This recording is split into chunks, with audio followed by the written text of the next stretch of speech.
Allora, benvenuti, potete accomodare. Toglierei il cappello.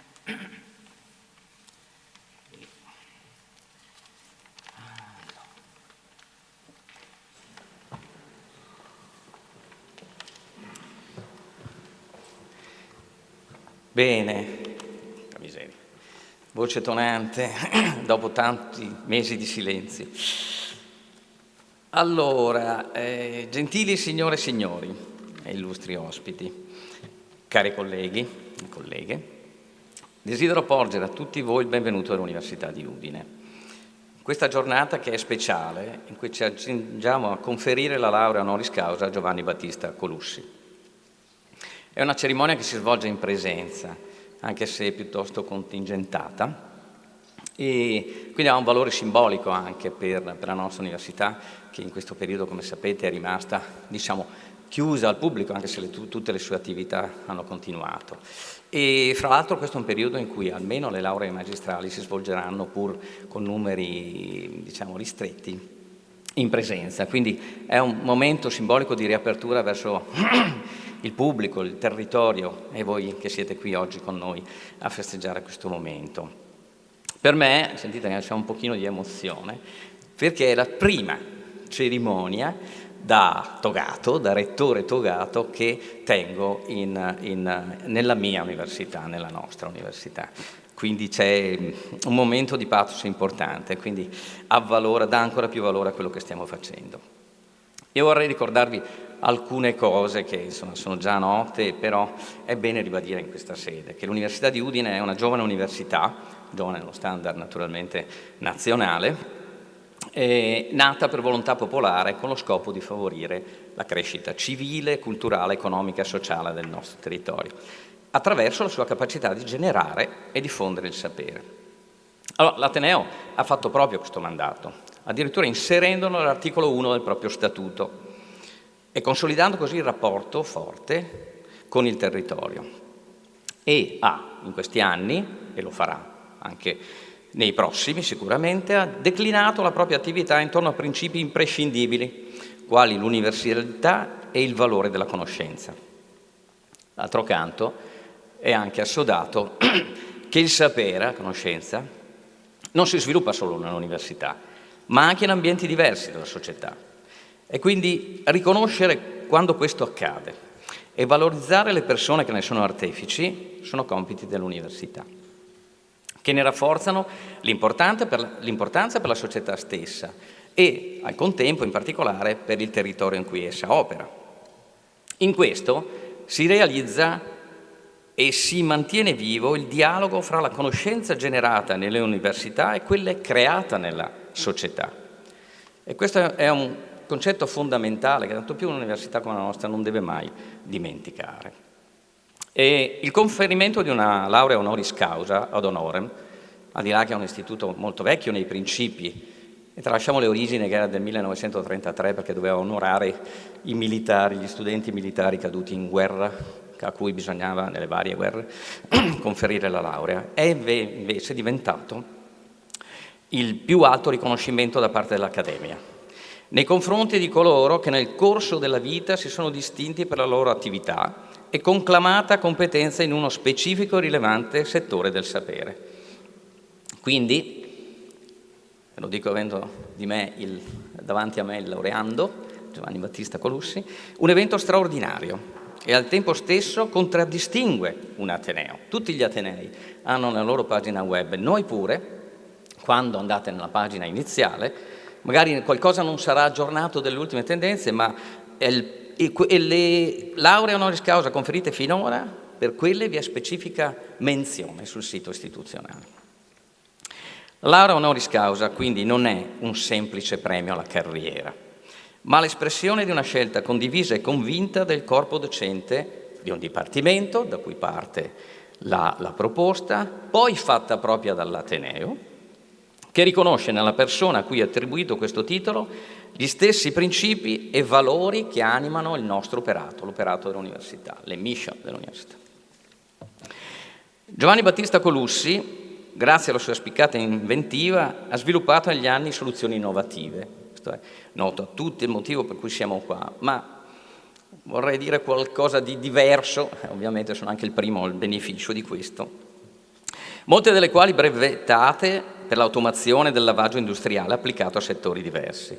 Oggi l'azienda, che è fondata dal padre, è indiscussa leader mondiale nel proprio settore e conta circa 5.000 impianti installati nel mondo. Molte delle innovazioni sono coperte da brevetto, trasferimento della conoscenza, ricordate, le mission dell'università sono didattica, ricerca, trasferimento della conoscenza. Dai suoi interlocutori l'azienda di Colussi è particolarmente apprezzata per essere non solo una semplice fornitrice di beni e servizi, bensì un partner strategico di progettazione e sviluppo di nuovi prodotti. E qui veniamo ad un'interazione profonda, che non è solo di processo. Di tutto questo naturalmente sentiremo più approfonditi riferimenti negli interventi che seguiranno, in particolare nella laudatio del professor Marco Sortino. Quello che a me, come rettore, preme sottolineare che con il conferimento della laurea honoris causa si riconoscono non soltanto i risultati dell'esperienza professionale maturata nel settore specifico o, come in questo caso, il successo imprenditoriale, ma anche ai valori che sono alla base dell'operato di colui, colei, quando capita, che riceve l'onorificenza. Nel caso di Giovanni Battista Colussi, credo che la curiosità che porta all'osservazione attenta della realtà e alla continua ricerca di ulteriore apprendimento sia il miglior substrato su cui una spiccata e innata intuizione ha potuto tradursi in vera e propria creatività. Queste doti, se le uniamo all'entusiasmo che ha sempre condiviso con i suoi collaboratori, lavoro di squadra, al suo continuo desiderio di migliorare e alla tenacia con cui ha inseguito e realizzato i suoi sogni, sono di esempio e stimolo per quei giovani che si accingono ad affrontare una sfida di vita impegnativa, come può essere un percorso universitario o lavorativo, e che se sono animati da simile entusiasmo e dedizione potranno raggiungere obiettivi altrettanto qualificanti e gratificanti. Ed è con questo anche pensiero rivolto al futuro e a chi ne sarà protagonista che ha maggior valore ancora la nostra scelta di conferire la laurea honoris causa a Giovanni Battista Colussi.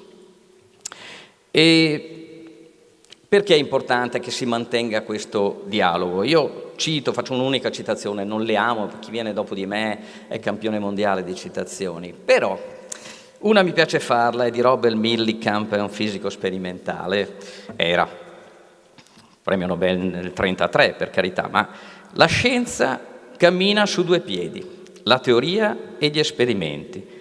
Talvolta è un piede che avanza per primo, talvolta l'altro.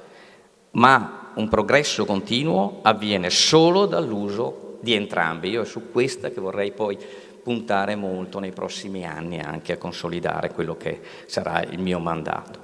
Dopo la proclamazione ascolteremo tutti con attenzione la Lectio Magistralis di quello che sarà il neodottore Giovanni Battista Colussi e sono sicuro comprenderemo ancor più, al di là delle motivazioni sinteticamente riportate nella pergamena, perché l'Università di Udine ha fatto questa scelta e noi tutti ne saremo orgogliosi.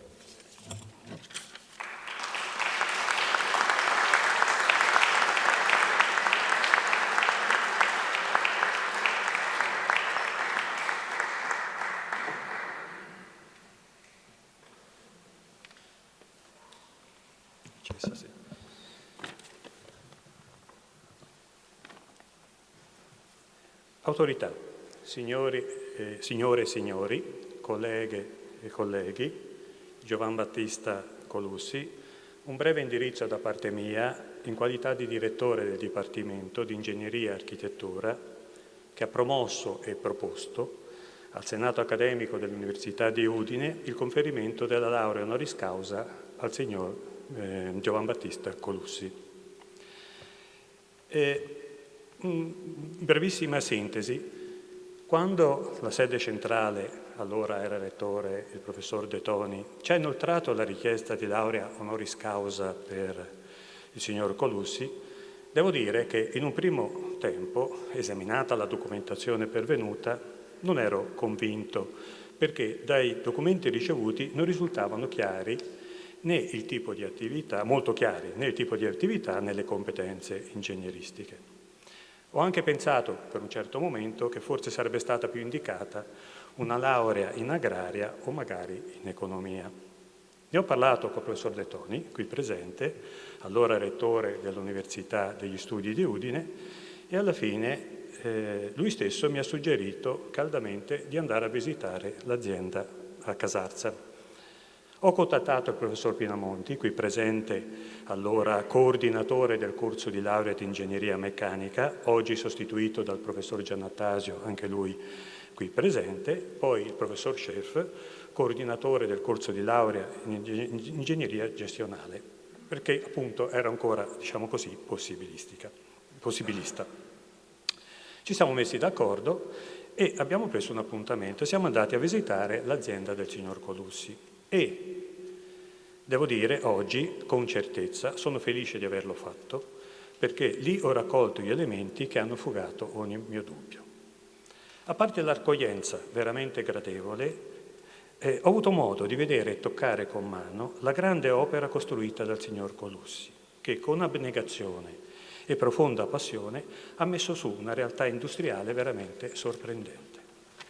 Quello che mi ha colpito maggiormente è come ciò sia stato fatto, cioè passo dopo passo, con grande lungimiranza, profonda passione per la propria terra e soprattutto grande capacità tecnico-progettuale propria di un bravo ingegnere meccanico.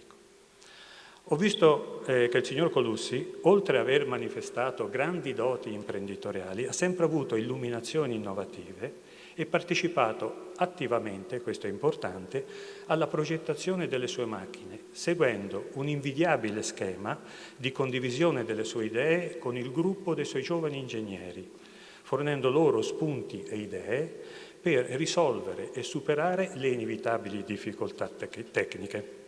In tal senso si è rivelato anche un grande maestro. Altra cosa che ho apprezzato molto, e questo a titolo personale, è la passione per la sua terra e la scelta di continuare la sua attività produttiva nella sua sede di Casarza, rinunciando a facili decentralizzazioni che avrebbero potuto portargli sicuramente maggiori guadagni, ma sicuramente gli avrebbero tolto una ricchezza a mio avviso maggiore, ovvero il sincero riconoscimento e la profonda stima che il territorio nutre nei suoi confronti. Uscito da quell'azienda non ho avuto più dubbi. Ho attivato subito la procedura di approvazione del Dipartimento e il curriculum del signor Colussi, come prassi, è stato esaminato da 3 docenti accademici del settore meccanico, che hanno espresso unanime parere favorevole alla proposta di laurea honoris causa in ingegneria meccanica. I giudizi dei 3 accademici sono stati condivisi dal Consiglio del Dipartimento Politecnico di Ingegneria e Architettura, che nel settembre del 2019 ha approvato la proposta di laurea magistrale honoris causa in ingegneria meccanica per i seguenti meriti: competenze maturate, capacità tecnica imprenditoriale, creatività e ingegno, capacità di promuovere innovazione di prodotto e di processo, originalità e contributo personale. Successivamente il Senato accademico, sempre nel settembre del 2020, ha approvato all'unanimità la proposta e il Ministro dell'Istruzione, dell'Università e della Ricerca Lorenzo Fioramonti, con proprio decreto ministeriale, nel novembre 2020 ha approvato le delibere sia del Dipartimento che del Senato e oggi per questo motivo siamo qua. Da parte mia un plauso particolare al signor Colussi per tutto quello che ha fatto e perché vero modello di riferimento per tutti i nostri studenti di ingegneria. Aggiungo e finisco che non siamo, come dire, facili dare laurea honoris causa. Dal 2001, facoltà di ingegneria e poi dipartimento perché la facoltà è stata, diciamo, chiusa per legge, quindi dal 2001 noi ne abbiamo date 12, questa è la 13ª. A queste persone Fantoni, Pittini, Snaidero, Sacco, Amenduni, Schneider, Benedetti, Fantino, Zollia, Collavino, Burba, Bortolussi e oggi la 13ª a Giovan Battista Colussi.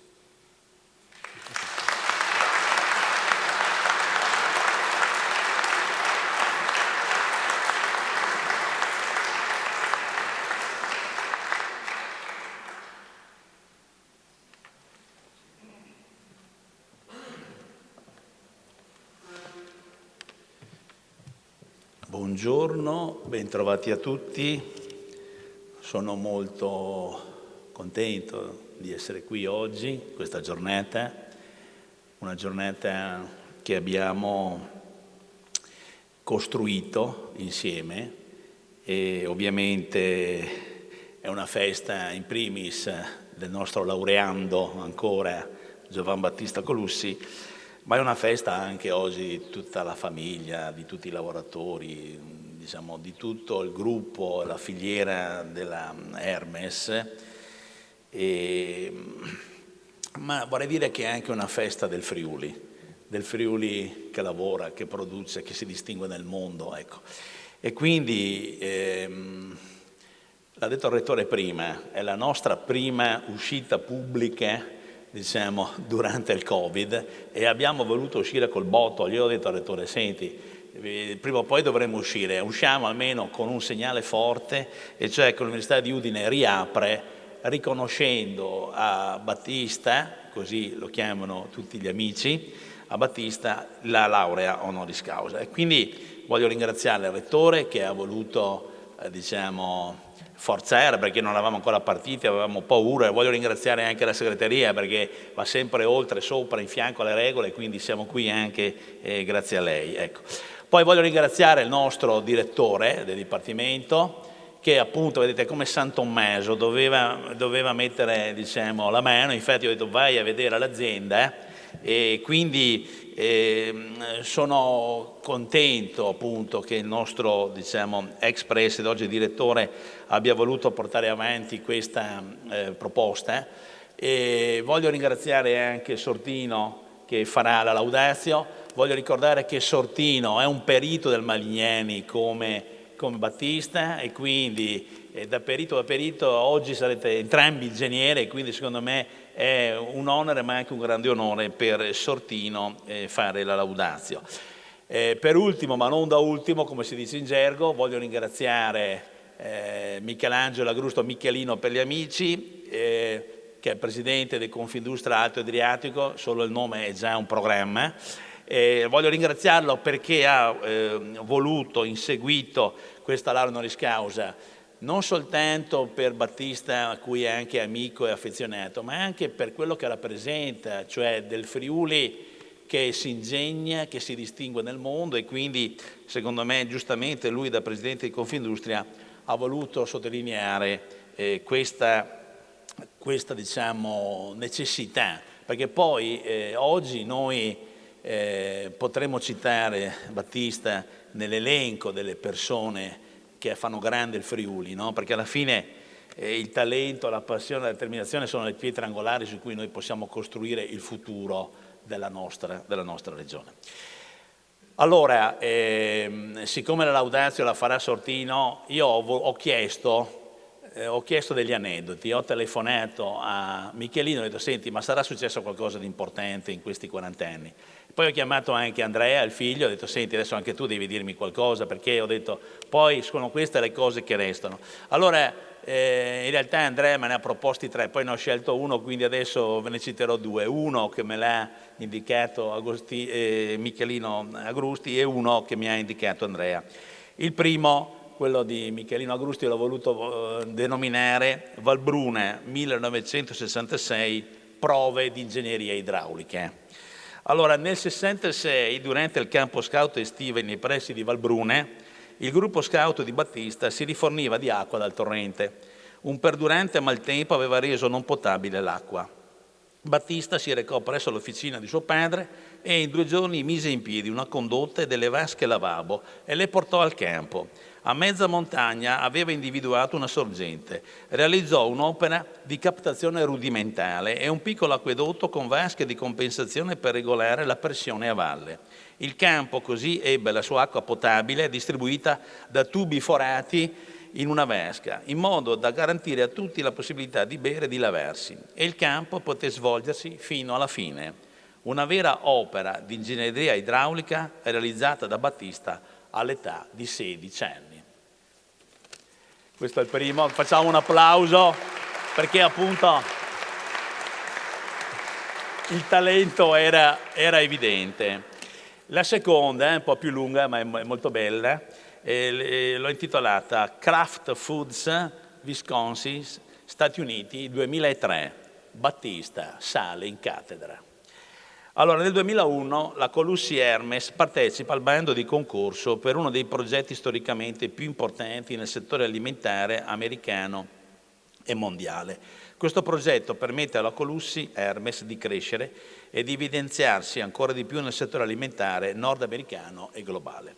Il progetto si svolge a Madison, in Wisconsin, USA, e tratta il lavaggio e la sanificazione dei cosiddetti multistampi in acciaio per la produzione dei lunch box, che poi sono diventati molto comuni nelle merendine dei bambini e degli adulti in tutto il mondo. Questo progetto e il relativo processo di produzione di lavaggio è rimasto segreto per oltre 10 anni, in quanto considerato strategico da una delle più importanti multinazionali del settore come la Kraft. Dopo la presentazione delle varie soluzioni tecniche da parte di ben 14 imprese di tutto il mondo e dopo quasi un anno di assidue analisi tecniche da parte dell'ingegneria della Kraft Foods e di un'ulteriore rinomata azienda di ingegneria esterna, la Foth & Van Dyke, la Colussi Hermes viene selezionata come azienda vincente di questo progetto. Tecnicamente il progetto è molto complesso per le severe specifiche tecniche al tempo, già proiettate verso gli standard farmaceutici e per le grandi dimensioni dello stampo e le relative capacità di produzione.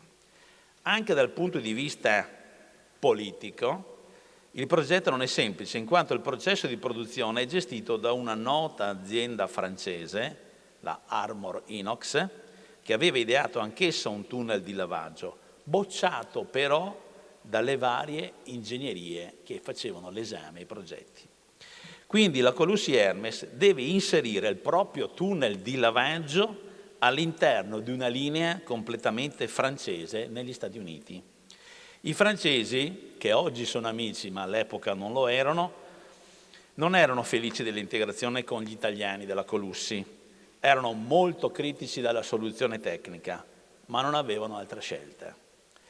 Dopo la firma del contratto e deposito del pagamento all'ordine, la Colussi Hermes, nelle persone di Battista e Andrea, arrivano a Madison, Wisconsin, presso la sede della Kraft, per il kick-off meeting e la presentazione finale dell'impianto. Durante il viaggio, però, in aereo, Battista apre il minuscolo tavolino incernierato sul sedile davanti a lui e per 3 ore ripassa tutti i calcoli e i disegni del progetto. Dopodiché si rivolge verso Andrea e dice: stiamo facendo una cavolata, così il progetto non può funzionare. Ovviamente, secondo i canoni, non è possibile cambiare il progetto in quel momento. Infatti il cambiamento richiedeva di cambiare il processo di lavaggio da continuo a passo. Andrea non era per nulla contento, in quanto sarebbe stato lui a doverlo spiegare in inglese al numeroso gruppo di lavoro presente alla riunione, ben 42 persone tra ingegneri, craft, consulenti, direttori delle manutenzioni, eccetera. Nota, gli ingegneri americani sono molto specializzati e quindi il gruppo comprendeva ingegneri meccanici, chimici, elettronici, eccetera. Iniziata la riunione, durante una fredda mattina di febbraio 2002, quando arriva il turno della Colussi Hermes per la presentazione e il funzionamento del proprio impianto, Andrea inizia la presentazione e in modo diplomatico introduce la possibilità di migliorare il processo di lavaggio e i relativi consumi utilizzando un sistema passo passo. La sala ammutolisce e le numerose persone presenti alla riunione si guardano tra di loro con molto stupore. L'imbarazzo è alle stelle e si crea una situazione di stallo totale che avrebbe potuto compromettere il progetto da parte della Colussi. In quell'istante Battista capisce perfettamente la situazione e con impeto si presenta davanti alla grande lavagna della sala riunioni e rivolgendosi verso Andrea gli dice: traduci esattamente quello che sto per dire. Per circa 15 minuti Battista spiega a tutti i vantaggi energetici del nuovo concetto, le nuove efficienze di lavaggio e le riduzioni dei consumi dell'acqua. Battista ricalcola davanti a tutti il processo produttivo e di lavaggio dello stampo multimold. Andrea traduce il tutto, mentre i vari ingegneri presenti sono intenti ad usare le loro calcolatrici per verificare i vari calcoli. Alla fine, dopo qualche secondo di silenzio, il responsabile di tutto il progetto, tale Steve Avens, dopo essersi consultato con i suoi colleghi presenti, si alza in piedi e, rivolgendosi verso Battista, davanti alla platea, afferma: «Non è corretto, i tuoi calcoli sono sbagliati, le velocità non corrispondono». Battista a quel punto, senza neppure guardarlo in faccia e senza attendere la traduzione, avendo compreso già i numeri in inglese, si rivolge ad Andrea e, scuotendo la testa e guardando verso il basso, dice: «Di a Steve che non ha considerato la misura e il verso corretto dello stampo. Di a Steve di rifare il calcolo in maniera corretta». A quel punto, dopo circa 30 secondi di totale silenzio e totale imbarazzo, dal fondo della sala riunioni si alza in piedi un umile omone, massiccio, tipico americano, con un casco bianco in testa e relativo adesivo Head of Maintenance, il capo della manutenzione. E guardando i suoi colleghi dice: «Guys, Battista is right!» Ragazzi, Battista ha ragione, la sua idea è corretta. A quel punto, dopo aver ricalcolato il tutto e dopo essersi confrontati tra di loro, i vari ingegneri concordano sul corretto funzionamento dell'impianto, come spiegato da Battista. A quel punto gli animi si rasserenano e quando la riunione sta per riprendere, per utilizzare toni costruttivi ed armoniosi, Steve Avens si alza in piedi un'altra volta e davanti a tutti dice: «Fermi tutti, prima di continuare. Ma quanto ci costa in più questo nuovo concetto?» Battista a quel punto guarda Steve negli occhi e gli dice: «Non c'è nessun costo aggiuntivo. Questa è una modifica essenziale per la buona riuscita del progetto». A quel punto Steve sorride e con il pollice verso l'alto esclama: «Procediamo, oggi vi invito tutti a pranzo». Questo progetto ha significato molto per la Colussi Hermes e per Battista quel giorno di febbraio è stato un grande esame ad una commissione esaminatrice molto esigente. Noi infatti riteniamo che l'esame sia stato fatto quel giorno lì. Noi oggi qui ne prendiamo atto e gli diamo il titolo. Quell'impianto è ancora in funzione e produce Lunchable per tutti gli Stati Uniti. A seguito del progetto si sono rafforzate molte relazioni anche con la ditta francese responsabile del processo e la Colussi Hermes ha ottenuto un ringraziamento in tutto il mercato globale. Qui ho la lettera di ringraziamento ufficiale dell'azienda inviata a Battista ed Andrea e ve la leggo. Per conto di Kraft Foods, lo staff del progetto vuole ringraziare personalmente voi e il vostro gruppo per gli sforzi prodotti collaborando fattivamente con lo staff del progetto Prince al fine di procedere a realizzare con successo il sistema del lavaggio del multimold. La vostra collaborazione creativa sotto il profilo della progettazione, unita al vostro eccellente lavoro di squadra e professionalità, hanno aiutato Kraft a raggiungere e superare gli obiettivi e le aspettative fissate durante la fase esecutiva di questo importantissimo impianto. Ovviamente ho voluto leggere questo perché questa è una grande soddisfazione di Battista e di tutta la storia della Hermes e è una grande, secondo me, soddisfazione per il talento, il coraggio e l'intuizione, di tutti quanti gli italiani che nel mondo si sono sempre distinti. Quindi grazie Battista, complimenti, oggi sono ingegneri insieme a noi.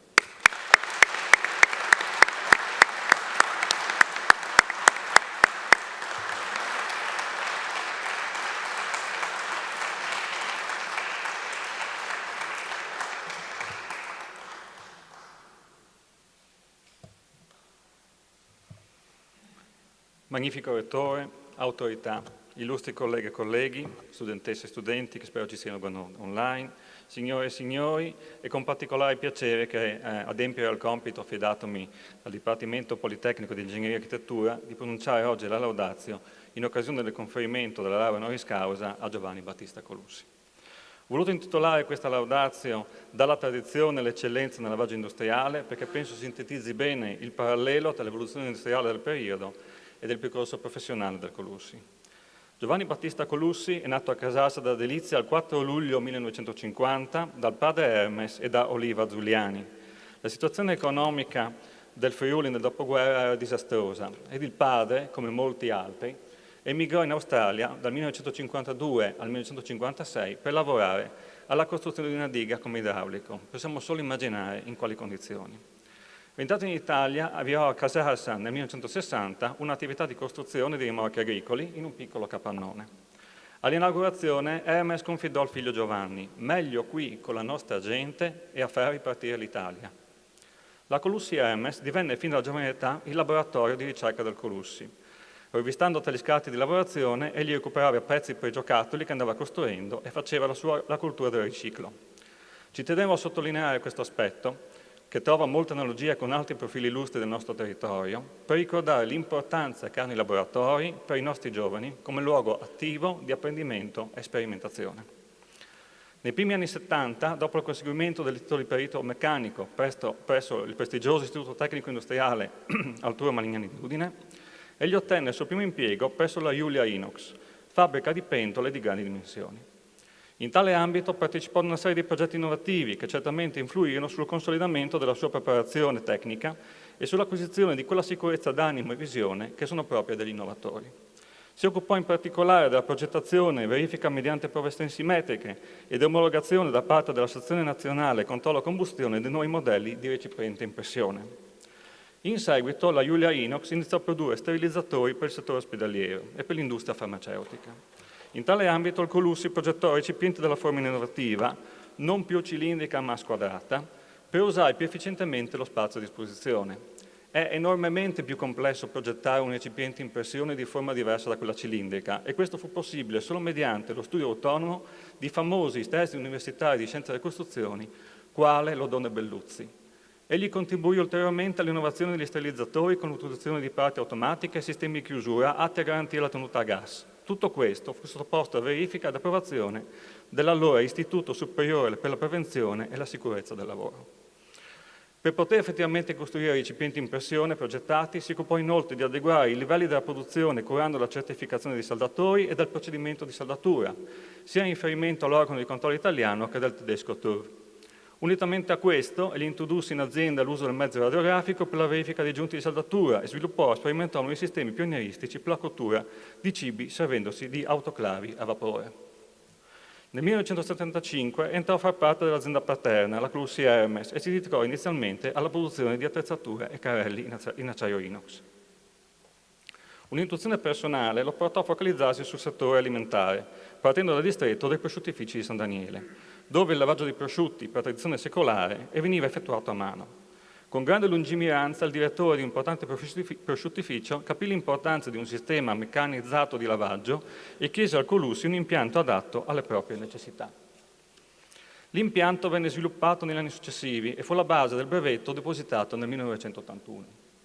Questo brevetto rappresenta una svolta storica per il settore. Da allora la quasi totalità del prosciutto a crudo prodotto nel mondo, San Daniele, Parma, Francia, Spagna e Stati Uniti, viene trattato con impianti prodotti dalla Colussi Hermes. Nel 1983, dopo una grave crisi finanziaria che rischiò di portare l'azienda al fallimento, Giovanni Battista Colussi ne prese le redini. Per rilanciarla decise di investire tutto quello che rimaneva nella promozione nei mercati internazionali. Dall'estero arrivò un grande apprezzamento per il rigore degli standard di sicurezza, che anticipavano di almeno un decennio la pur restrittiva normativa dell'Unione Europea, ed il momento di crisi fu superato con pazienza e duro lavoro. Forte di questi risultati, nei successivi 37 anni Colussi ha continuato incessantemente l'attività di ricerca e innovazione per espandere le proprie soluzioni verso nuovi mercati e nel contempo perseguendo la riduzione dei consumi di acqua, energia e detergenti. Dal mondo dei prosciutti le soluzioni sono state estese e migliorate per essere applicate al settore dei salumi in generale e successivamente dei formaggi. Nel settore dei salumi, egli brevettò un sistema costituito da bracci meccanici e sistemi idraulici, grazie al quale è possibile asportare perfettamente tutte le muffe senza alterare le qualità visive ed organolettiche del prodotto.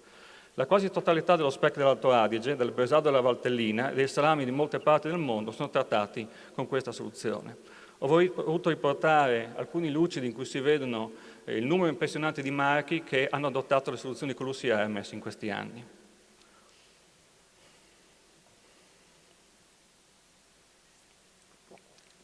La quasi intera produzione di formaggio grana padano e parmigiano reggiano è lavata da impianti di sua invenzione e realizzazione. Questi sistemi impiegano acqua calda e sono in grado di eliminare muffe, lieviti e coliformi asportando solo parti minime superficiali. Un principio simile è stato applicato anche in un ambito più difficile, come l'asportazione delle muffe da formaggi molli senza rimuovere parti solide o far penetrare acqua negli alveoli. Il risultato è che tutto il formaggio gorgonzola prodotto dai più grandi stabilimenti italiani è lavato con dispendio di acqua minimo e dalla velocità di 500 forme ora, da macchine automatiche Colussi Hermes. L'esperienza accumulata ha permesso negli anni di trovare soluzioni per altri mercati, proponendo nuove tecnologie per l'ottimizzazione del lavaggio e l'asciugatura di stampi in policarbonato per l'uso del cioccolato e del dolciario in generale.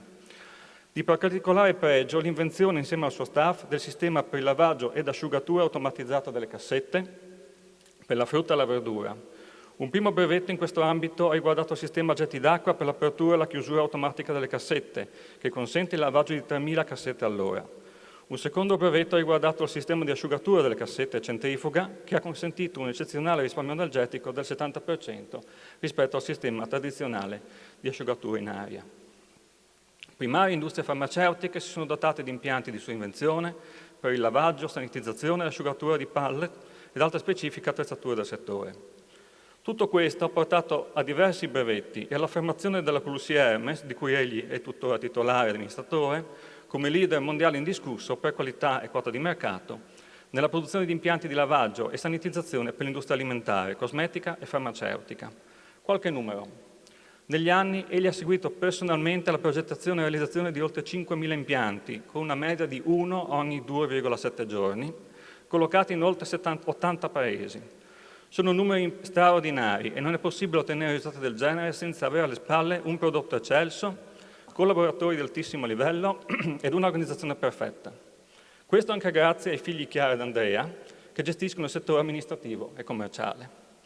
Ad oggi la Colussi Hermes SRL, la cui sede principale e produzione è saldamente radicata a Casalsa della Delizia ed in continua espansione, conta oltre 200 collaboratori, di cui circa 150 assunti direttamente dall'azienda ed un fatturato in costante crescita. Da un punto di vista tecnico, il settore del lavaggio non è una scienza esatta, ma un'arte, nella quale è determinante l'ingegno e una metodologia di lavoro basata sulla prototipazione e sperimentazione sul campo, anche avvalendosi delle più moderne tecnologie. Nelle moderne filiere produttive, non solo in ambito alimentare, l'impianto di lavaggio, sia che si tratti del prodotto che dell'attrezzatura, è una componente integrata nella linea di produzione e che quindi incide indirettamente sulla produttività complessiva. Le performance in tempo di lavaggio e qualità dello stesso sono fondamentali per garantire l'efficienza complessiva del sistema. Non a caso, i principali marchi mondiali del settore alimentare considerano la Colussi Hermes non un semplice fornitore, ma un partner da coinvolgere fin dalle prime fasi di sviluppo di nuovi impianti e prodotti. Questi impianti sono congegnati per semplificare al massimo le operazioni di manutenzione e sanificazione degli stessi, con accorgimenti di elevata finezza progettuale e tecnologica, atti a minimizzare anche il rischio di incidente per gli operatori. Cito, ad esempio, l'uso di materiali di elevata qualità, le lavorazioni di bordatura e smussatura in tutti i componenti, particolari tecniche di finitura superficiale e procedimenti di saldatura di alta qualità. Quello che più colpisce delle macchine del signor Colussi è la loro apparente semplicità, ma è noto che a posteriori tutto sembra più semplice ed è proprio merito dell'inventore aver reso semplice ciò che prima era ritenuto complicato o impossibile. Riconosco nelle macchine ideate dal Colussi la perfetta sintesi di ciò che in un viaggio di lavoro mi disse con ammirazione un importante industriale tedesco. Le macchine utensili italiane sono semplici, belle, fanno quello che devono e costano poco, mentre quelle tedesche tendono a essere brutte, costose, inutilmente complicate. Oggigiorno vi è una tendenza a riempire le macchine utensili di automazione sulla base della falsa convinzione che essa possa risolvere eventuali imperfezioni costruttive o errori di concezione. L'esperienza insegna che poi non è così e se osservate attentamente le macchine del Colussi vedete che l'automazione c'è ma è essenziale, radicando anche più la convinzione che dette macchine semplicemente funzionano. Impianti di tale portata e complessità costruttiva non possono che essere il risultato di una grande squadra ed infatti appare evidente nel visitare l'azienda che essa è stata organizzata e strutturata dal Colussi per operare secondo un preciso metodo tecnico di progettazione condivisa, prototipazione e sperimentazione, che a primo parere è una delle motivazioni principali alla base di questo successo. In conclusione, l'analisi del percorso professionale di Giovanni Battista Colussi ne dimostra con chiarezza le capacità superiori individuali di congegnare sistemi meccanici innovativi, ricorrendo a conoscenze e metodologie all'avanguardia. Le sue intuizioni ed invenzioni hanno significativamente contribuito all'aumento dell'efficienza nei settori di applicazione dei suoi ritrovati, che sono divenuti eccellenza riconosciuta a livello mondiale. Per questi motivi, quale riconoscimento per le capacità, la passione e la visione, appare giusto e doveroso il conferimento della laurea magistrale ad honorem in ingegneria meccanica a Giovanni Battista Colussi, esempio eccelso di imprenditore ed innovatore. Grazie.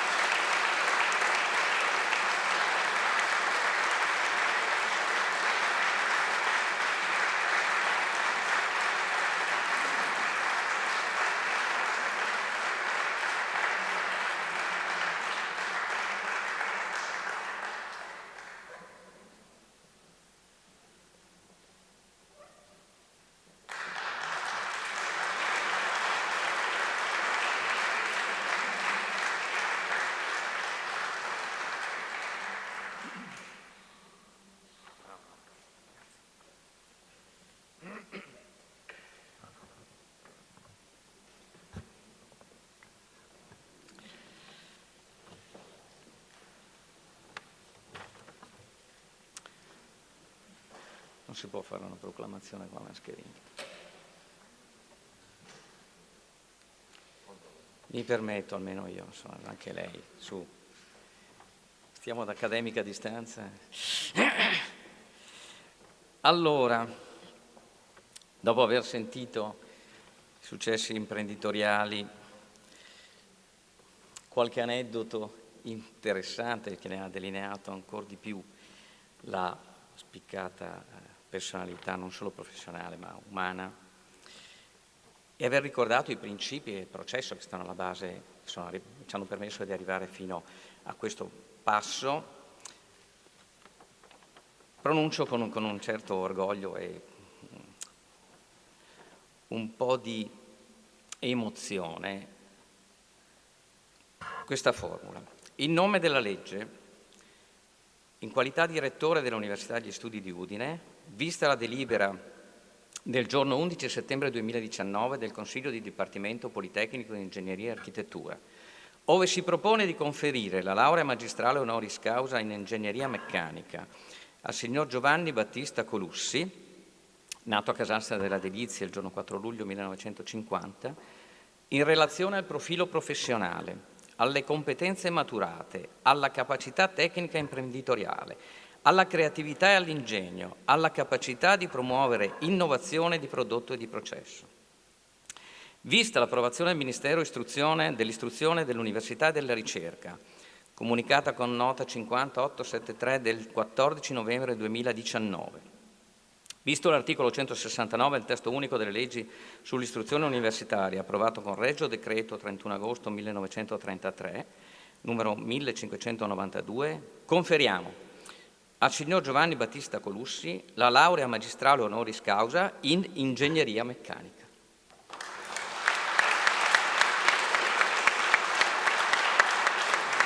Cosa dobbiamo fare?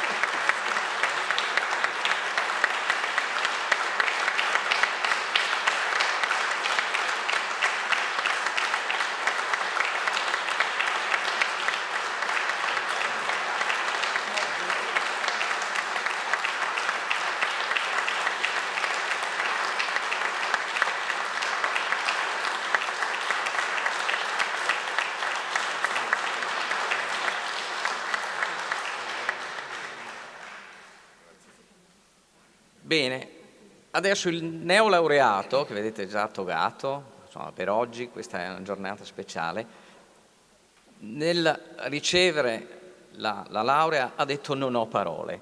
No, abbiamo parlato tutti, adesso tocca al neolaureato, al dottore.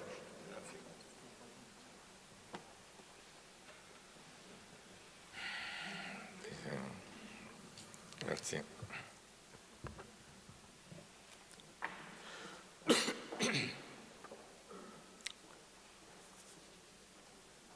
Magnifico rettore, chiarissimi professori, autorità, cari amici.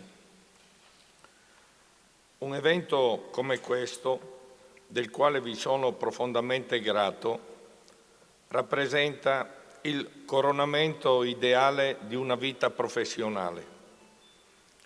Siccome siamo, per quanto a distanza gli uni dagli altri, in una sede universitaria, voglio cogliere questa opportunità per condividere con chi è più giovane di me e tutti i giorni frequenta e vive queste aule ciò che ho imparato in questi anni. Quello dell'imprenditore è un mestiere strano, si impara facendolo giorno dopo giorno.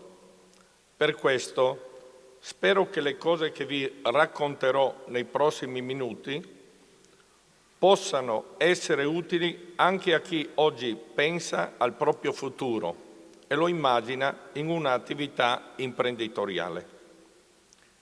Dietro i progetti ci sono le idee.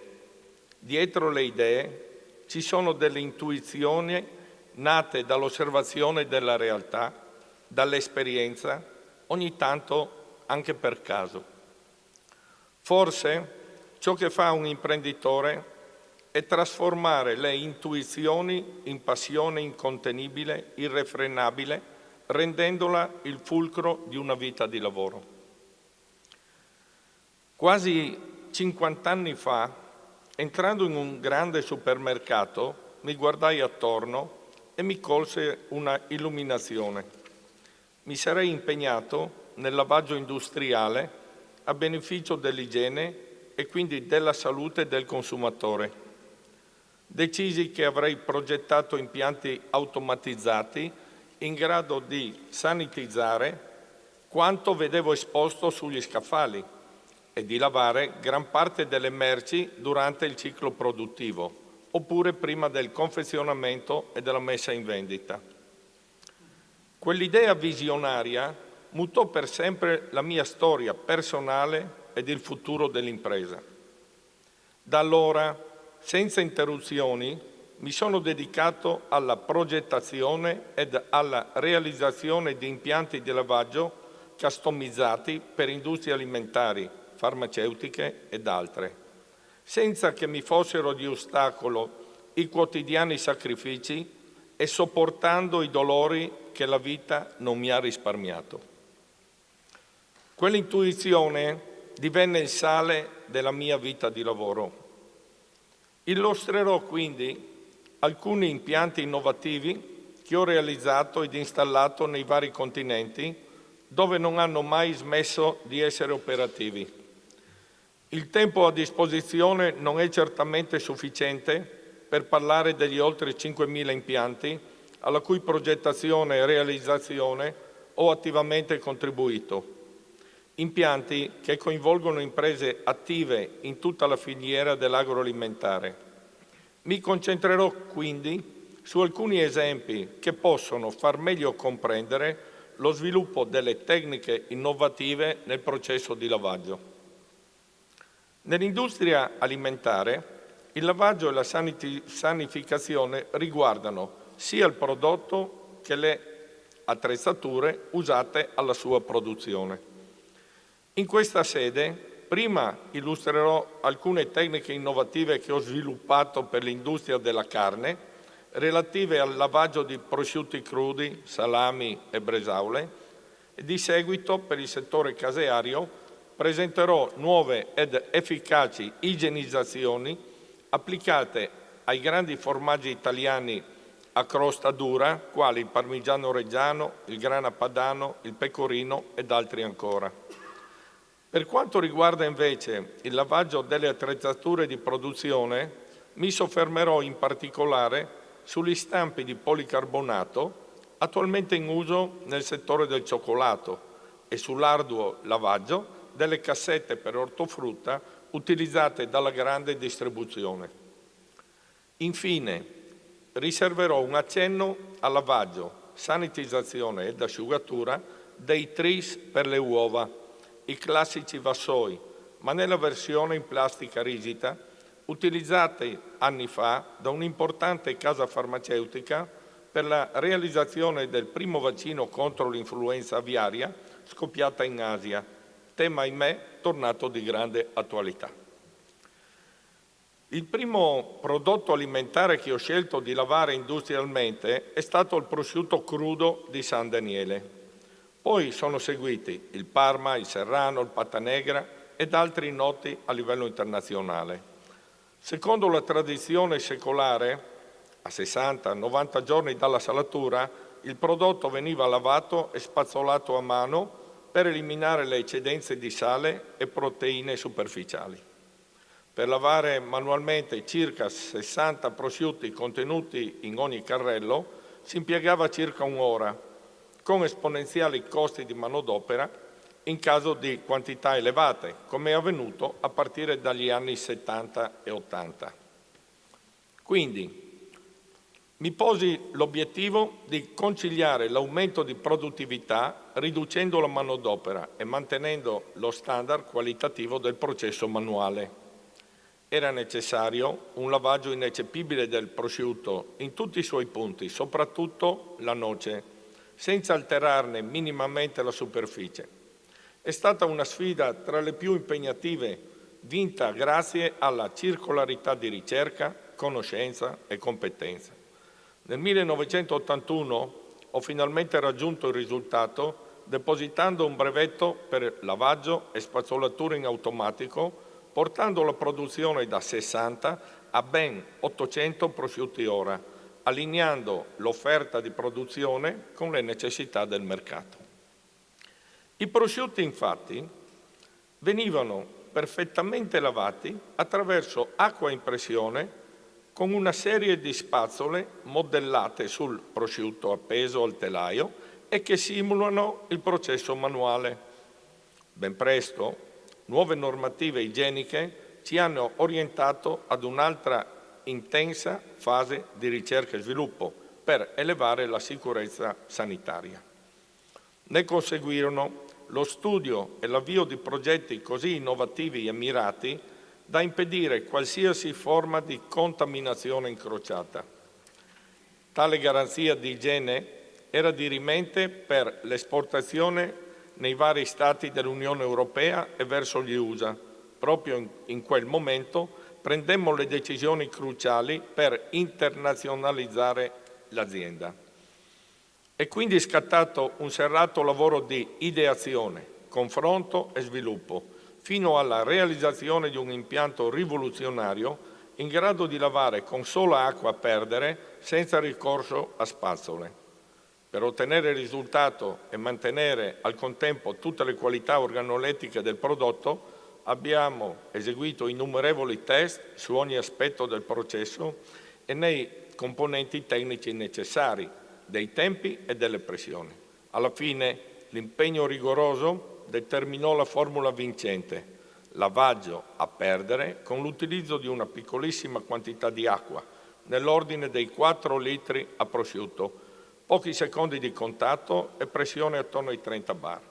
La movimentazione era gestita esclusivamente da motori elettrici con sensoristica tipo esterna per proteggerla dall'acqua e dallo sporco, mentre la struttura, interamente arrotondata e priva di angoli morti, era realizzata con materiali adatti al contatto con alimenti e particolarmente accessibili per pulizie e manutenzioni.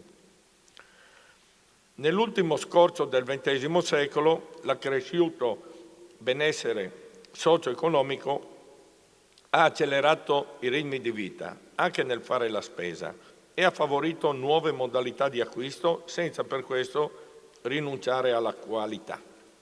Infatti, mentre prima la massaia acquistava il prosciutto affettato a mano dal salumiere, previa pulizia esterna con rimozione dello stucco, ora il consumatore predilige un prodotto già affettato e disponibile in vaschetta, con atmosfera modificata e shelf life protratta. Di conseguenza, i produttori hanno portato a un radicale cambiamento delle loro linee produttive, mentre la crescente sensibilità del pubblico verso i temi della sostenibilità ambientale ha portato in primo piano la necessità di sviluppare processi più virtuosi in termini di risorse. Il processo consiste nell'introduzione automatica del prodotto con rimozione e recupero dello stucco secco in apposito contenitore per ridurre l'inquinamento. Segue il lavaggio a caldo con acqua pulita a temperatura elevata oltre gli 83 gradi per eliminare i patogeni ed infine l'asciugatura si ottiene attraverso aria opportunamente filtrata. Per minimizzare il consumo d'acqua, la macchina riconosce i prosciutti ad uno e si regola per intervenire solo ed esclusivamente sulle zone da trattare. Tale procedura consente di risparmiare risorse, di eliminare gli agenti patogeni dalla superficie del prodotto e di ridurre le quantità d'acqua contaminata da mandare al depuratore per il trattamento, elevando ancora la qualità del prodotto e abbattere i costi di produzione. Al termine di questo trattamento, i prosciutti, sotto il profilo microbiologico, sono perfettamente puliti e idonei alla delicata fase dell'affettamento e del confezionamento automatizzato. Va anche evidenziato che, durante l'intera fase produttiva, i prosciutti sono continuamente tracciati. I parametri del trattamento vengono immediatamente registrati ed infine il processo viene validato nel suo complesso, a totale garanzia del corretto svolgimento nella delicatissima fase di lavaggio del pre-affettamento. Come dicevo, questi cambiamenti sono stati influenzati dalle nuove normative internazionali che hanno posto seri paletti anche all'esportazione dei salami e delle bresaole. Infatti, non è più consentito la loro esportazione in presenza di muffe. Forte dell'esperienza maturata in precedenza, ho affrontato anche questo settore in maniera innovativa, passando in breve tempo dal lavaggio manuale con acqua e aceto a sistemi automatizzati per il lavaggio del singolo bastone, fino ad interi telai alti oltre 5 metri, inseriti in macchine da impianti completamente robotizzati con tecnologie di trasporto AGV e LGV senza necessità di presenza umana. In questo campo, oltre al mercato, sono cambiati anche i materiali utilizzati e l'insacco, prima fra tutti il budello. Originariamente questo era naturale ed ora sintetico. Per evitare di danneggiarlo durante il lavaggio a causa dello sfregamento e dell'impatto della pressione dell'acqua, oggi trattiamo telai interi di salame per mezzo di un sistema brevettato a rastrelliera, con barre a sezione cilindrica e ugelli inclinati inseriti all'interno. Mediante opportune rotazioni e ben studiati movimenti trasversali e longitudinali, il salame posto sul carrello viene raggiunto in tutti i suoi punti, senza lasciare zona d'ombra, rendendolo perfettamente lavato e pronto per essere pelato ed affettato, oppure infarinato e confezionato. Il settore lattiero-caseario ovviamente non fa eccezione. Anch'esso richiede la necessità di un lavaggio minuzioso nella pulizia dei prodotti. Quindi ho colto immediatamente la possibilità di intervento. Prima del lavaggio meccanizzato, i grandi formaggi venivano forniti come forme grezze al salumiere, che le puliva in negozio, prima o all'atto della porzionatura per la vendita al dettaglio. Ma l'evoluzione del mercato aveva comportato, come per l'industria della carne, l'esigenza di offrire nella grande distribuzione organizzata prodotti già porzionati o grattugiati. Allo scopo di poter vendere formaggio a spicchi sottovuoto, le forme dovevano essere ripulite dalle impurità e dalle muffe superficiali che si depositano durante la stagionatura e quindi venivano raschiate e spazzolate. La soluzione ideata fu radicale. Per lavare i formaggi a grana dura optai per un brevissimo lavaggio a temperatura superiore agli 83 gradi, seguito da un'asciugatura con aria filtrata.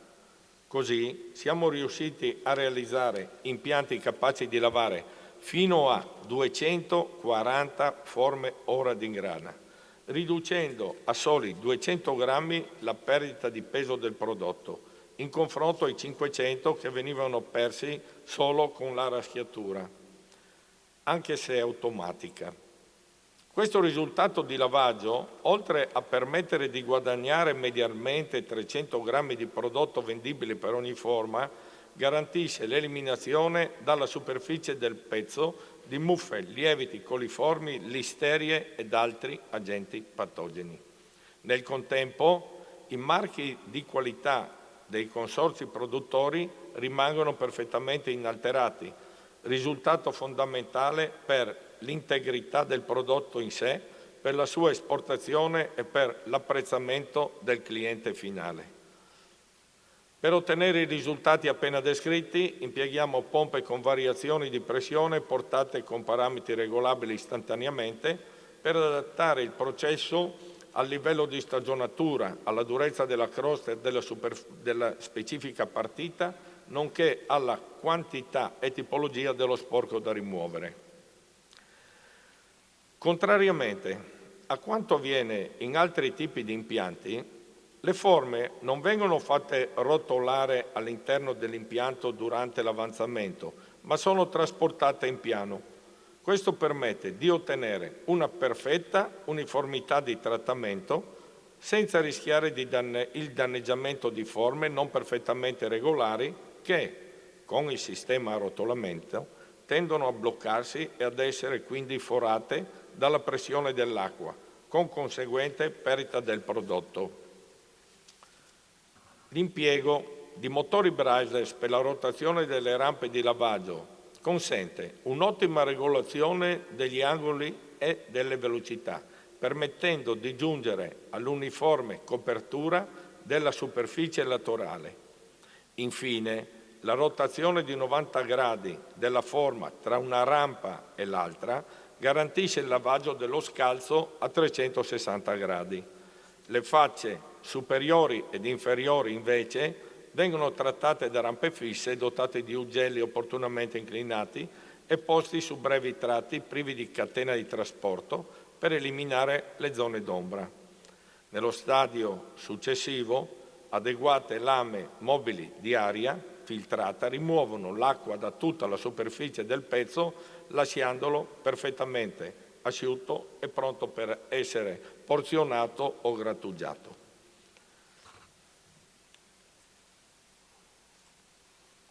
Dal lavaggio di prodotti, ora passo a considerare l'igienizzazione di attrezzature utilizzate nella produzione del cioccolato, che all'inizio venivano lavate a mano con conseguenti basse performance. Gli attuali stampi in uso nella produzione dei cioccolatini sono prevalentemente di policarbonato, materiale molto sensibile a temperature, pressioni e abrasioni. Il cioccolato quindi colato nei loro incavi perfettamente lucidi e lisci, premessa necessaria al successo del cioccolatino. Alla prelibatezza del cioccolatino finito deve corrispondere il suo ineccepibile aspetto estetico, che non può essere scalfito da sgradevoli effetti visibili, benché minimi, derivanti dalle imprecisioni nel lavaggio e da un'asciugatura approssimativa dello stampo. In tale ambito, infatti, la perfezione esteriore precorre il piacere del gusto e determina la scelta. Per questo, nel processo produttivo è indispensabile evitare le ricorrenti problematiche. Effetto cappello, derivante da microfessurazioni, microcricche dello stampo, particolarmente sgradito al consumatore, in quanto dà l'impressione che vi sia appunto un cappello incastrato nel prodotto. Effetto tarlo, proveniente da microgocce d'acqua rimaste sullo stampo dopo l'asciugatura, esteticamente brutto e che, similmente a quanto detto sopra, infonde perplessità nel consumatore. Effetto opaco causato dall'utilizzo dell'acqua di risciacquo non demineralizzata. La mancata lucentezza del cioccolatino induce un'istintiva sensazione di scarsa qualità del prodotto ed il conseguente rifiuto. Alla luce di quanto esposto, abbiamo sviluppato un sistema di lavaggio senza precedenti, non incentrato sulla pressione dell'acqua, quanto sulla portata, mantenendo la temperatura attorno ai 50 gradi. Un sistema di asciugatura dedicato garantisce al 100% la rimozione delle microgocce residue nella cavità dello stampo ed azzera l'umidità utilizzando temperature relativamente basse per non danneggiare la superficie sottoponendola a stress termici, vedi effetto cappello. Tale scopo viene raggiunto anche con l'utilizzo di una moderna componentistica. Mi addentrerò ora in un altro mondo, praticamente nel settore della grande distribuzione. È stato davvero una sfida igienizzare le cassette a sponde abbattibili che vengono usate nella grande distribuzione per movimentare, contenere ed esporre sugli scaffali la frutta e la verdura. Inizialmente esse dovevano essere aperte prima di venire lavate ed asciugate con metodi tradizionali, per essere poi rinchiuse ed impilate ancora a mano per il successivo trasporto. Alla richiesta rivoltami da un cliente di lavare ed asciugare oltre 4.000 casse ora, ho capito che l'utilizzo dei sistemi tradizionali all'interno del processo avrebbero rappresentato un vero e proprio collo di bottiglia di tutto il sistema. Con i vecchi metodi sarebbero servite 2 macchine lunghe oltre 20 metri ed elevati consumi energetici e di riscaldamento, per non parlare della quantità di manodopera necessaria per aprire e chiudere ben 4.000 casse solo in un'ora. Ho affrontato il problema concentrandomi sulla riduzione della manodopera.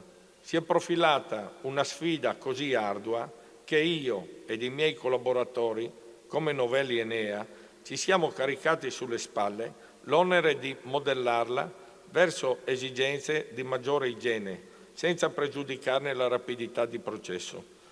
L'idea vincente è stata di eseguire apertura e chiusura delle sponde tramite getti d'acqua in pressione all'interno della zona di lavaggio.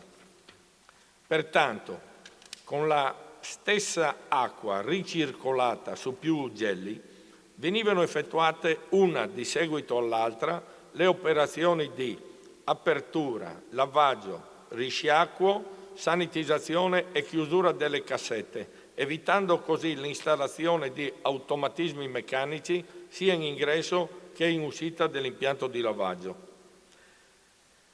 In officina sono stati poi eseguiti test e sviluppati prototipi al fine di concretizzare ed ottimizzare l'idea. Il secondo punto di tutto l'impianto, sul quale mi sono concentrato, riguardava l'asciugatura delle cassette e molte mie riflessioni sono confluite in 2 sole domande.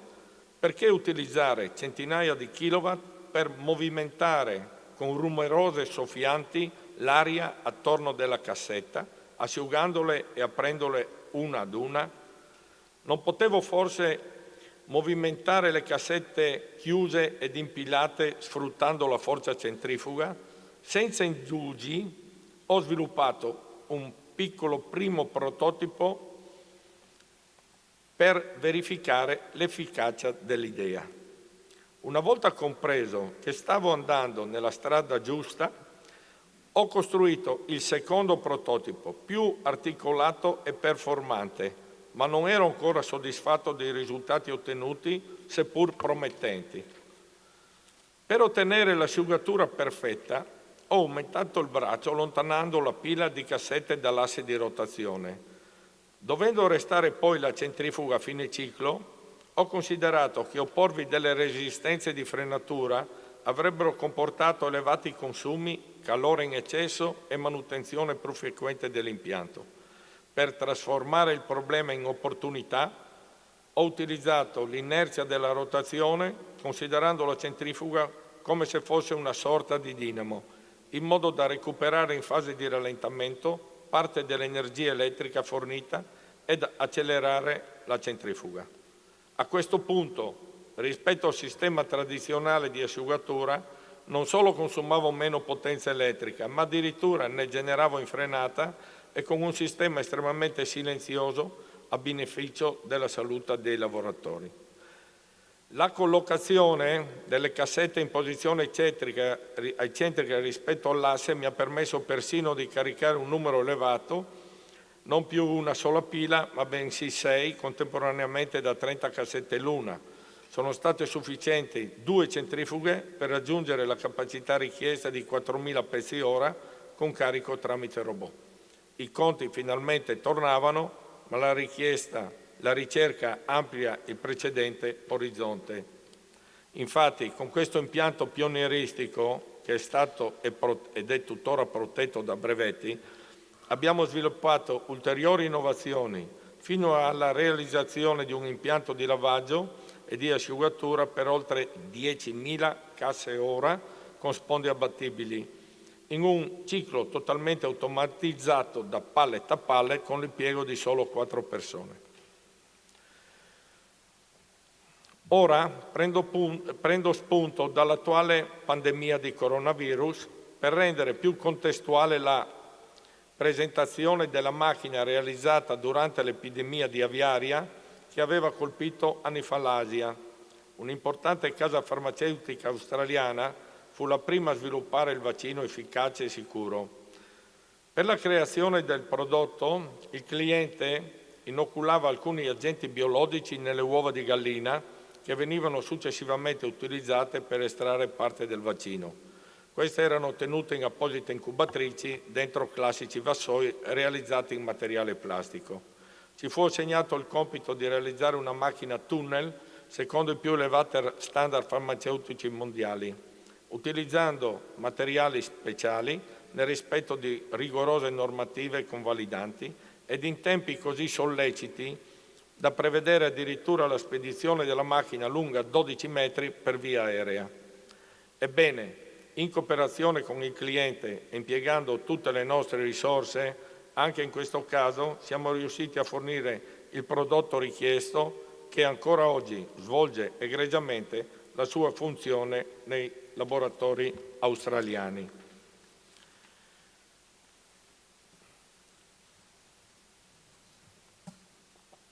In conclusione, vorrei aggiungere che l'odierno titolo onora quasi mezzo secolo di storia imprenditoriale, che ho vissuto come un visitatore del futuro, proteso a seguire virtute e conoscenza, al fine di elevare il livello del lavaggio industriale e la qualità della vita di ognuno. Sono consapevole che la radice di questo percorso risalga alla creatività che sentivo esplodere in me, già da ragazzino nell'officina di mio padre. C'è un gusto del fare, dell'applicare la propria intelligenza ai problemi grandi e piccoli, che credo sia un tratto distintivo dell'imprenditore, perlomeno dell'imprenditore manufatturiero. Gli errori, inevitabili e numerosi, diventavano domande che ponevo ai professori del Malignani, determinando in me una reazione a catena di pratiche e studio, di confronto e ricerca. Tutti strumenti divenuti metodo per passare dall'ideazione all'innovazione tecnologica. Imparare è la cosa più importante, deve essere il nostro obiettivo sempre. È solo così che possiamo affrontare i problemi. Ci facciamo domande e proviamo a rispondere. Facciamo dei tentativi e sviluppiamo dei prototipi. Ci correggiamo quando ci accorgiamo di sbagliare, cerchiamo di far tesoro delle lezioni che abbiamo appreso.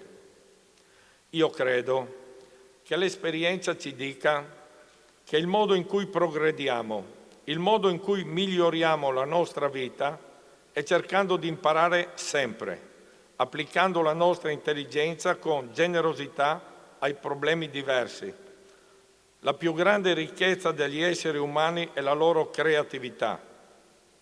È la creatività che ci ha permesso di aumentare la nostra produttività, di venire incontro a domande crescenti, di sostenere una società di consumi alla quale partecipano nel mondo sempre più persone. È la stessa creatività che ha consentito di lasciarci alle spalle i grandi problemi del passato e di vivere in un mondo dove indigenza senz'altro esiste ancora, ma nel quale il numero delle persone che vivono sotto la soglia di povertà estrema si è dimezzato dal 1990 ad oggi. È la creatività delle persone che ci ha portato fino a qui e ci porterà fuori da questa pandemia e poi verso nuovi inaspettati traguardi.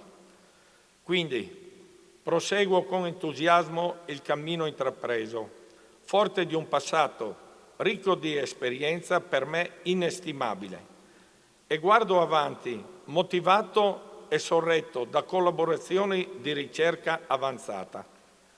Da esse ho tratto frecce di pensiero per il mio metaforico arco, difficile da tendere ma indispensabile per lasciare il mondo migliore di come l'ho trovato. Vi ringrazio ancora per la vostra attenzione e per questa laurea honoris causa che rappresenta un riconoscimento non solo per me, ma anche per tutti i miei collaboratori con i quali ho vissuto l'avventura che vi ho brevemente raccontato. Ora è il momento dei ringraziamenti, il più difficile ma doveroso per ricordare la vostra benevolenza e le persone a cui devo tantissimo. Da sempre nutro riconoscenza verso mio padre che con audacia ha fondato l'azienda e che insieme a mamma Oliva, qui presente, mi ha formato alla cultura imprenditoriale. Ringrazio la moglie Rita, alla quale mi lega la condivisione valoriale di 46 anni di matrimonio, costellato di consigli e di collaborativa comprensione. Profonda gratitudine ai figli Andrea e Chiara, che per il prezioso presidio di affiancamento in tutte le trasformazioni avvenute in azienda. Sono grato a tutti i collaboratori, tessere preziose per questo meraviglioso mosaico di vita. Ringrazio l'amico Nicola Caruso che ha acceso i riflettori sulla mia imprenditorialità e soprattutto ringrazio il presidente di Confindustria Alto Adriatico Michelangelo Grusti per aver rappresentato la realtà di un'azienda del nord-est giunta alla terza generazione con management familiare e elevata visione del futuro.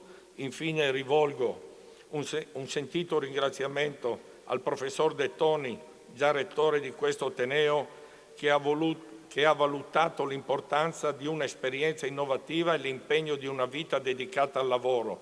Sono grato al magnifico rettore professor Pinton, unitamente al direttore del Dipartimento professor Petti, al professor Pietro Pinamonti, al professor Pietro Giannastasio, nonché a tutte le commissioni che hanno approvato il mio operato.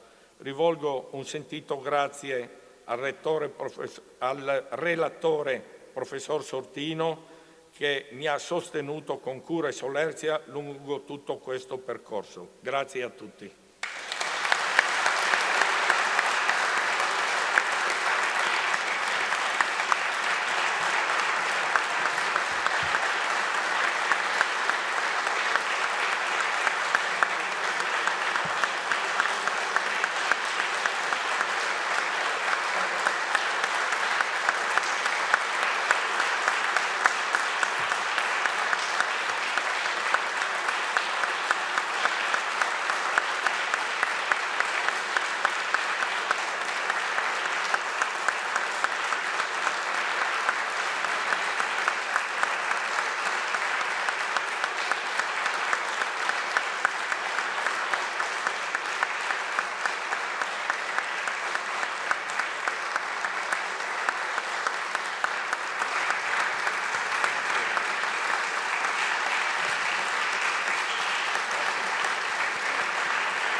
una clac. Ma che vi dicevo? Bastava ascoltarlo per rendersi conto perché siamo stati stregati e forse bastava anche la laudatio, ma la lectio magistralis. Bello, emozionante, vero, concreto, solido, come piace a noi. E adesso però vi lascio con un ultimo dono, diciamo, virtuale, perché c'è scritto che avremmo il Gaudeamus, che è un po' l'inno dell'Accademia. In realtà il nostro coro non l'abbiamo fatto intervenire perché insomma per i soliti problemi di sicurezza, però abbiamo chiesto una performance a distanza e quindi credo che siamo pronti a vedere questa performance e goderne tutti. Poi però direi alla Commissione, soprattutto al dottor Colussi, di non scappare, perché la foto con la Commissione è sacrosanta, è obbligatoria, soprattutto per me che sarebbe la prima, ecco. Ma questo fuori verbale, naturalmente. Potete anche cantare se volete, ma insomma...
Ingegnere, complimenti, ma è una bella festa. A distanza. Noi che ci mettiamoci qua in fianco, mettiti il correttore vicino.